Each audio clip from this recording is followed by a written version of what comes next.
You know that nervous excitement you get when you're about to land in a completely different country? Well, get ready. Arriving in India is like playing in a World Cup final. Everything happens at once, and it's impossible to feel indifferent. Come with me, and I'll tell you what no one talks about when you get here. Arriving in India is like opening the door to another universe. It doesn't matter how many YouTube videos you've binged or how many blogs you've read. Nothing truly prepares you for the impact of setting foot on Indian soil for the first time. The hot, humid climate greets you the moment you exit the airport. Perhaps the first thing you'll notice is the frantic movement of people, cars, and tuk-tuks, with drivers vying for every inch of road like a real-life game of Mario Kart. The noise is part of the landscape. Horns that sound more like instruments, vendors announcing everything from chai to train tickets, and a mix of languages that changes with every city. You'll probably feel a nudge out of your comfort zone, and that's a good thing. Your eyes will be drawn to impossibly vibrant colors, saris, painted buildings, spices in the markets. It all seems hypnotic and chaotic at the same time. And look, no one's going to pretend the shock doesn't exist, okay? You might feel like there's too much happening. You might feel a bit of mental confusion, but that's okay. It's all part of your first encounter. Another thing is that people will stare a lot, and it's not in a bad way. Foreigners still spark curiosity, especially outside the major tourist hubs. Sometimes you'll hear, "Which country are you from?" Or they'll ask to take a photo. Just take it in stride. In fact, there's a sense of warmth in the Indian gaze, mixed with respect and an interest in knowing where you came from, what you're looking for, what you thought of the food, and what your country is like. This sincere interest is one of the coolest traits for someone who arrives with an open mind. The issue of personal safety is always on the minds of those traveling to India, but the truth is that in the most well-known tourist spots, New Delhi, Mumbai, Jaipur, Goa, there's a visible police presence and a clear effort to protect visitors. Now, of course, your self-preservation instincts need to be with you. Watch your belongings, check prices, and understand how to haggle. But generally, the local population also gets annoyed with people trying to take advantage of tourists and will try to help when they realize a visitor is falling for a classic scam. I've seen locals intervene to help foreigners more than once. Another expectation that quickly falls away is the idea that everything will be difficult or hostile. You can bet that a lot of things might seem complicated at first. Understanding train schedules, negotiating prices, deciphering menus, but improvisation is part of the country's charm. Indians have creative solutions for almost everything, and someone is always willing to explain, draw a map, or even take you where you need to go, sometimes just to chat. The traffic deserves its own paragraph. Forget any European or organized country's logic. Pedestrian crossings are sometimes just decorations. Here, horns mean "I'm passing," "Look out," "You first," and even "I'm in a good mood today," all at the same time. It can be startling during your first few crossings, but you'll learn to dance with the traffic. Trust me, watch and go with the flow of the locals. If your expectation is to experience something different every day, you can bet that India will deliver. From the warm chai served in a clay cup at the train station to the aromas of spices in the markets, the colorful clothes drying on balconies, and realizing that animals, cows, monkeys, dogs, really do share space with people coexisting peacefully. Here the extraordinary is disguised as routine. The luggage you brought might not even be enough for everything you'll absorb in just the first 24 hours.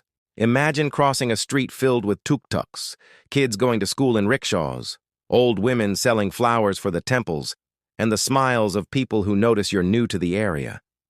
When you start to settle in, you realize that India is a place that truly knows how to win you over, and it's not just about its role as an exotic country that fills Instagram feeds. The positive aspects go far beyond the colorful aesthetics and mysterious temples. Right off the bat, one of the most fascinating things is the cultural diversity. A country with over 1 billion people, dozens of religions, hundreds of languages, and thousands of dialects. Every corner seems to be a different India. It's almost impossible to grasp the scale of the diversity until you are there seeing the clothes change from north to south, trying dishes that vary with each state, and hearing different music and accents over distances that aren't even that long. If you're the curious type, you'll feel right at home in this melting pot of traditions. The classic example: the state of Kerala in the south breathes meditation, art, beaches, and coconut-based food, while in Rajasthan in the north, the vibe is completely different, with golden fortresses rising from the desert, camels on the streets, and festivals full of traditional dance. Another point that makes any tourist fall in love immediately is the gastronomy.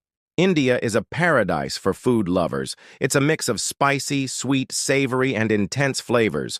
Forget just curry. There's so much more. Stuffed dosas for breakfast in the south, butter chicken in the north, Indian breads, naan, roti, paratha, fresh from the clay oven, chai at all times, and of course, desserts that seem made to sweeten any tired traveler's mood. And vegetarian cuisine reigns supreme.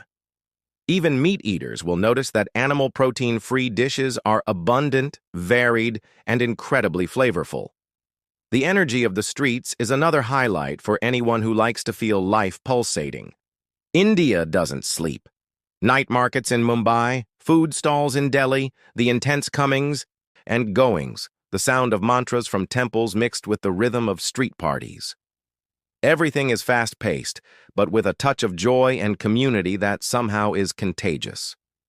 By the way, if you can, try to schedule your trip around a festival, like Holi, the festival of colors, or Diwali, the festival of lights. Moments when the entire country seems to vibrate with collective happiness, and you're automatically invited to join the party, even if you're a newcomer. Speaking of parties, spirituality is a pillar you can't ignore. Whether you're religious or not, just observing people's devotion, the rituals in the rivers, the crowded Hindu temples, and the mosques, churches, and gurudwaras coexisting side by side, you can feel that there is an authentic respect for spiritual practices. Anyone who loves yoga will find genuine teachers everywhere, from ancient ashrams to neighborhood parks filled with people practicing at dawn.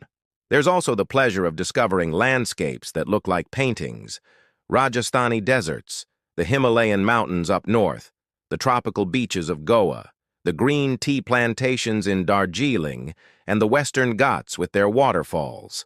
And believe it or not, many of these natural beauties are still underexplored by mass tourism, so the feeling of authenticity is strong. Plus, you can feel a simple joy in everyday life, an ability to celebrate the good things even on the most chaotic days. Trivial situations can turn into special moments, like being invited to have chai with someone you just met, or getting on a crowded train and ending up striking up a conversation with a local family who shares food and stories with you along the way. Not everything about a trip to India is a spectacle, and it's important to talk about the challenges so you don't fall into the trap of thinking it's all just magic, smiles, and spices. Honesty is an asset here. India can be wonderful, but it's intense even in its struggles.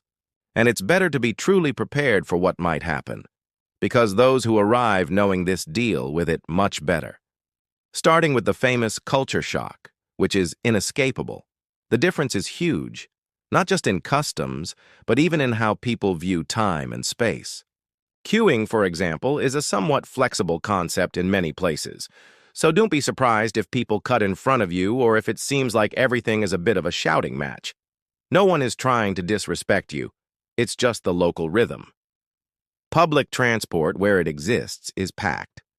Think of the subway at rush hour in São Paulo, but almost every day. In some cities, adapting to the crazy traffic and constant honking requires a monk's patience, and walking aimlessly can be an expert-level adventure just for the challenge of crossing streets, negotiating with tuk-tuks, and dodging cows, dogs, vendors, and scooters, all at the same time. Another point that can be bothersome is the issue of hygiene and sanitation in some places. Depending on the city or neighborhood, dirty streets, accumulated trash, and a stronger smell are part of the scenery, especially outside the well-maintained tourist zones. In markets and fairs, food hygiene is sometimes questionable, so it's best to always prefer busier establishments, where the food moves quickly, and avoid unbottled water. The famous Delhi belly, that sudden stomach ache that affects most tourists at some point, is almost a rite of passage, so be prepared and bring medicine. A challenge that catches a lot of travelers by surprise is the insistence of some vendors and tuk-tuk drivers. The approaches are constant, usually polite, but they can get tiring over time. Haggling is necessary, and it can feel strange to always be on the defensive, especially if you're not used to bargaining. Be aware, as it's common for them to offer tours, exclusive products, or promise to solve everything to make your life easier. But the expectation is always to try to make some extra profit along the way. The well-known scams with drivers saying your hotel caught fire or moved are still happening, so never agree to go somewhere else before checking with the hotel itself or on official apps.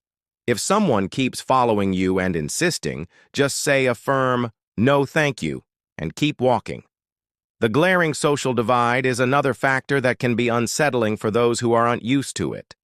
Signs of poverty are visible in almost every city. Children begging, families camped on sidewalks, people with visible disabilities. This can cause shock and also stir a traveler's emotions. Sometimes it's hard to know how to help or if you should get involved. Many Indians themselves deal with this with a kind of pragmatism. They help where they can, but know they can't solve everything alone. And while there are many helpful locals, other tourists report issues with harassment, especially women traveling alone. Although the country has evolved a lot in this area, especially in major centers, persistent staring and excessive approaches still occur, so a little extra caution is recommended. Modest clothing helps, walking in a group also helps, and trusting your instincts never hurts. Finally, the intensity of the climate can also be a challenge. In some seasons, the heat and humidity are truly extreme and require quick adaptation from those who are not used to it. On the other hand, in the winter in northern regions, the cold is surprising. Those who go at a certain time should plan properly. And the noise, it's impossible to ignore. Silence is a luxury item in many cities, so if you value peace and quiet, bringing earplugs is a golden tip. Now, if there's one thing that makes India so captivating, it's its ability to surprise even the most seasoned travelers with details and curiosities that only exist there. Things so unusual, they'll make you laugh and sometimes leave you speechless. To start with something light, have you heard the story of the sacred cow in India?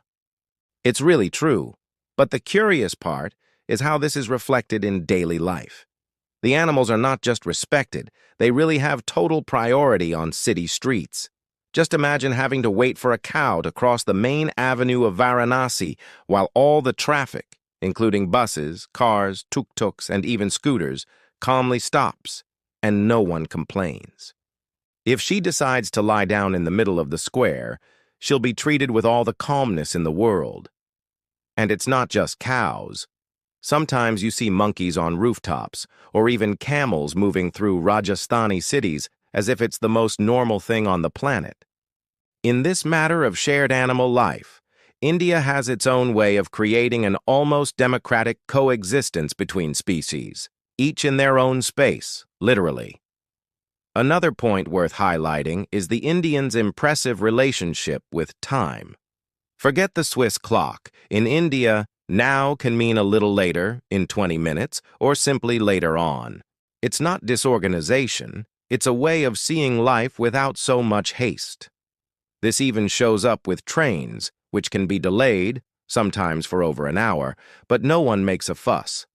There's a certain go-with-the-flow attitude, as if they have developed an anti-stress superpower to deal with the country's noisy and chaotic daily life. Speaking of chaos, you know that famous head bobble where an Indian gently shakes their head from side to side like an ambiguous no? This is one of the curiosities that everyone finds strange at first. The Indian head bobble can mean almost anything, depending on how the person does it. It can be yes, maybe, or just I'm listening. It's confusing, but over time you get into the rhythm and even try the movement yourself. a curiosity that makes you proud to tell others. The country is home to some of the world's biggest festivals, and not just religious ones. The Kumbh Mela, for example, is the largest religious festival on the planet, bringing together millions of people on the banks of sacred rivers. Holi, Diwali, Durga Puja. There's a festival for every season, as if the country never wants to let the energy die down. Participating in these events is a chance to feel a tradition that has spanned centuries and involves everyone, from children to the elderly. Have you ever thought about ordering food via an app and receiving a homemade meal made by a dabawala? In India, especially in Mumbai, there is this unique delivery system. The dabawalas collect lunch boxes made by families and distribute them to offices around the city, all by bicycle or train, with an efficiency that has become a subject of study in universities worldwide. And it's not just food. Anything can be delivered. Flowers, tickets, even documents. Another curious situation. It's common for people to be super direct. If someone thinks you're different, they'll say it without a filter. You're tall. Your hair is funny.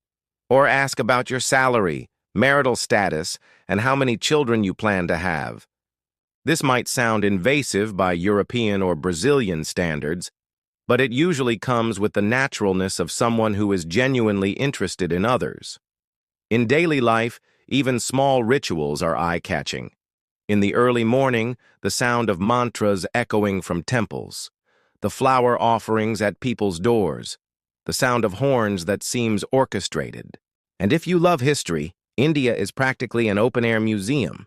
There are cities, markets, temples, and palaces that have been operating normally for hundreds or thousands of years, mixing past and present in a fascinating way. If there's one thing that makes all the difference in your experience of India, it's really understanding the local etiquette. You know that saying, when in Rome, do as the Romans do. Here, it applies even more because many simple gestures that we don't even notice can be interpreted in ways that are very different from what we imagine. And the cool part, Indians in general take some of these rules very seriously, but they are also super understanding when they realize a tourist is trying to fit in. Making a mistake is almost always forgiven, but showing respect is quickly noticed. To start, the traditional Indian greeting is the namaste, with hands together in front of the chest and a slight bow of the head. It's a greeting full of meaning, but at the same time, super casual. You don't have to repeat it all the time, but using a namaste opens doors and can even be a good conversation starter. Physical touch, like hugging or shaking hands, usually only happens between close friends or people of the same gender. Local women tend to be more reserved, and when in doubt, maintain a respectful distance when interacting. Regarding clothing, this is a great way to show respect and adapt. Men and women, in general, wear clothes that cover their shoulders and knees, especially in smaller towns, villages, and of course, temples. You don't need to dress exactly like the locals, but it's good to avoid low-cut tops, very low-cut shirts, or short shorts. Even on the more alternative beaches of Goa, there's an unspoken agreement not to overdo it. To visit temples, the rule is clear. Take off your shoes before entering, and usually socks too. Cover your head, in Sikh temples, and avoid clothes with very bright colors or religious symbols from other faiths. Another curiosity, eating with your hands, especially your right hand, is super common, both in traditional restaurants and in people's homes. The left hand is used for tasks considered less noble, so meals are had almost exclusively with the right hand. Don't worry if you get it wrong at first, but it's worth trying to get into the spirit and realize how fun it is too. If someone offers you a dish, accept at least a small portion. Rejecting it can be offensive, but of course, politely say no if you can't eat it due to restrictions.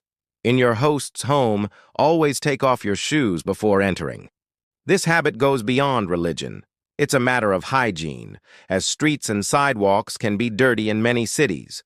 When offered tea or a snack, accept with a smile and show interest in trying it, even if it's just a little bit. Avoid public displays of affection, like kissing or hugging on the street, especially in smaller cities.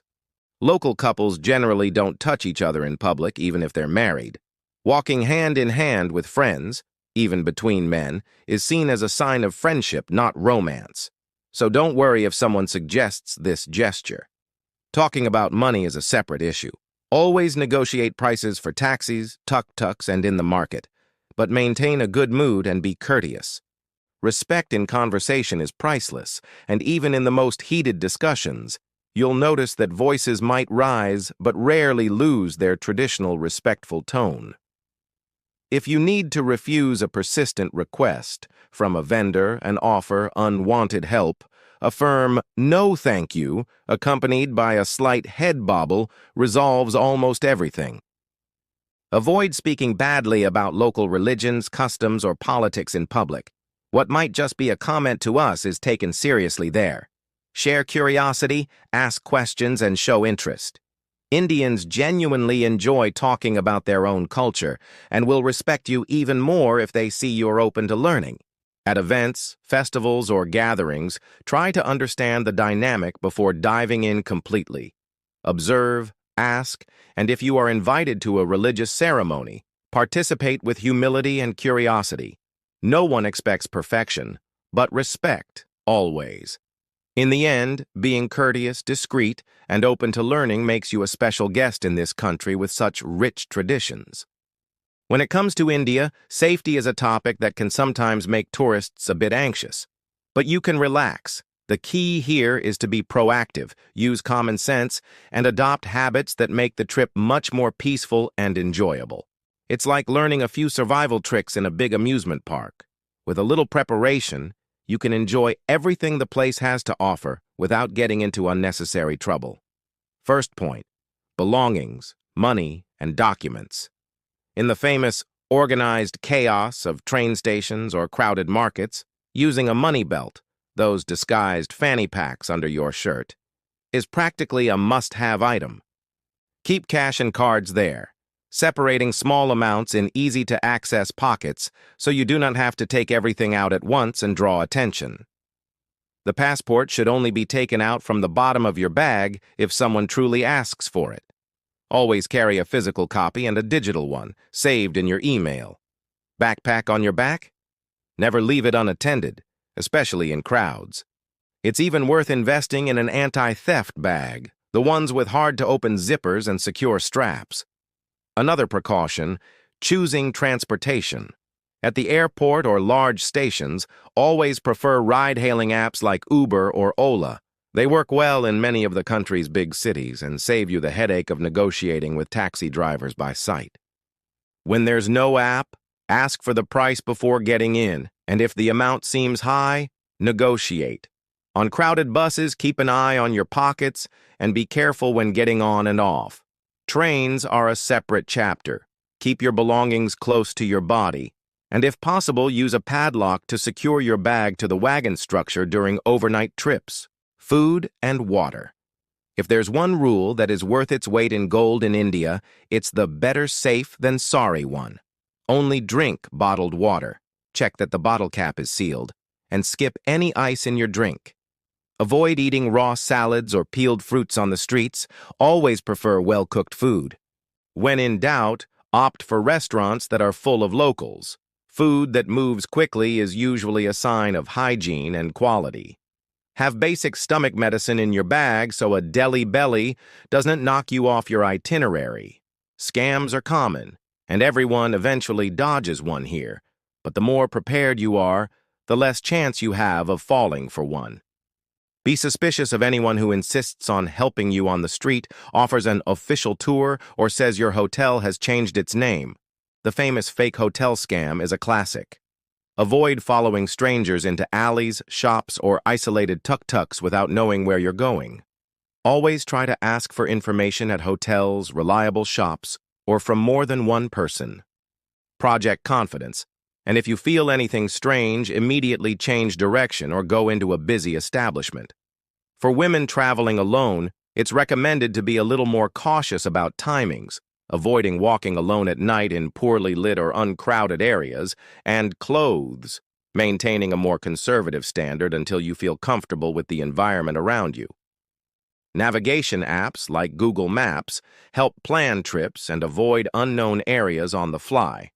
Another tip, always have useful numbers saved. Your hotel, the local emergency service, 112 is the national number, the consulate, and share your itinerary with someone you trust.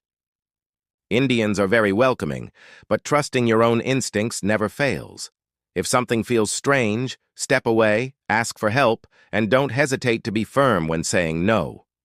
India is safe for those who prepare, blend in, and respect their own limits, enjoying all the best the destination has to offer while staying alert. Look, traveling to India is facing an avalanche of colors, sounds, flavors, and emotions that no video or story can fully translate. It will be different, intense, perhaps even challenging, but that's exactly what makes the experience so worthwhile. Go with an open heart and mind. Those who arrive prepared and curious end up finding hospitality, incredible stories, and memories for a lifetime. Every struggle becomes a bar story. Every detail becomes a lesson, and every local smile shows you that the world is bigger than we imagine. Dive into this adventure because India doesn't just transform your trip, it transforms you too. So, are you ready to embark?